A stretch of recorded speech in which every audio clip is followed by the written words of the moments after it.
জাদুটোনা কিভাবে নষ্ট করবেন? অনেক সময় আমাদেরকে ব্ল্যাক ম্যাজিক করা হয়, জাদুটোনা করা হয়। আপনি আপনার উপরে কেউ তাবিজ করেছে কিনা, কিভাবে আপনি জাদুটোনা নষ্ট করবেন? কারো কাছে যেতে হবে না, আপনি ঘরে বসেই নিজে নিজে এই জাদুটে নষ্ট করতে পারবেন। বিশেষ করে আমাদেরকে সতর্ক থাকতে হবে। অনেক সময় আমরা বিভিন্ন মানুষের কাছে যাই এবং আমরা সেখানে গিয়ে বলি, আমাকে একটু হাজিরা করে দেখেন যে আমার ভিতরে কোনো জিন আছে কিনা।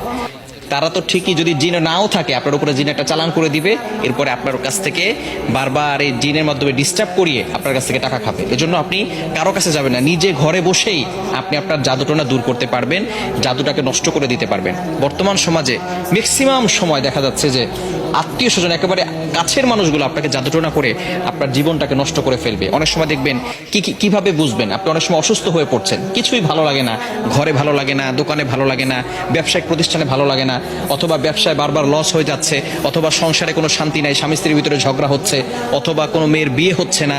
এই ধরনের কারণগুলো হচ্ছে ব্ল্যাক ম্যাজিক করা, জাদুটোনা করা।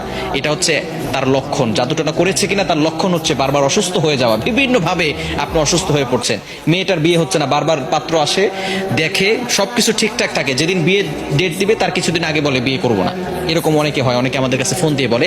এটা হচ্ছে ব্ল্যাক ম্যাজিক, জাদুটোনার একটি অন্যতম লক্ষণ। এরকম লক্ষণ যদি আপনার ভিতরে থেকে থাকে, তাহলে আপনি জাদুটোনা কিভাবে নষ্ট করবেন আজকে বলে দিব। আপনারা খুব সুন্দর করে প্র্যাকটিক্যালি দেখাবো ইনশাল্লাহ। আপনি দেখে এটা যদি প্র্যাকটিস করেন, ইনশাল্লাহ জাদুটোনা যদি থেকে থাকে তাহলে আপনি নিজেই এটা করলে আপনার জাদুটোনা কেটে যাবে। ব্ল্যাক ম্যাজিক করে আপনাকে কেউ ক্ষতি করতে পারবে না, এবং এরপর থেকে আপনাকে কিছু আমল করতে হবে। আচ্ছা, আমি আপনাদেরকে দেখাচ্ছি। কলম আছে নাকি কারো কাছে? এই যে একটা কলম। সর্বপ্রথম আপনি যে কাজটা করবেন, প্রথমে অজু করবেন। অজু করে আপনি সূরাতুল ফাতিহা একবার পড়বেন, সূরা ফালাক একবার পড়বেন, সূরা নাস একবার পড়বেন, সূরা ইখলাস একবার পড়বেন। এরপরে আয়াতুল কুরসি পড়বেন। প্রথমে সূরা ফাতিহা একবার, এরপরে সূরা ফালাক একবার, সূরা নাস একবার, এরপরে সূরা ইখলাস একবার, আয়াতুল কুরসি একবার। এটা পড়ার পরে এরপরে আপনি একটা চেয়ারে বসবেন। অজু অবস্থায়, পবিত্র অবস্থায় চেয়ারে বসবেন। মনে রাখবেন, কোরআনের ভিতরে আল্লাহ তাআলা শিফা দিয়েছেন। আল্লাহ তাআলা নিজেই বলে দিয়েছেন, 15 নম্বর পারা 9 নম্বর পৃষ্ঠার 2 নম্বর লাইন, সূরা বানী ইসরাঈলের 82 নম্বর আয়াতে আল্লাহ তাআলা বলছেন, ওয়া নুনাজ্জিলু মিনাল কুরআন মা হুয়া শিফাউ ওয়া রাহমাতুল লিল মুমিনিন। আমি আল্লাহ তাআলা মুমিনদের জন্য কোরআনটা শিফা স্বরূপ নাজিল করে দিয়েছি।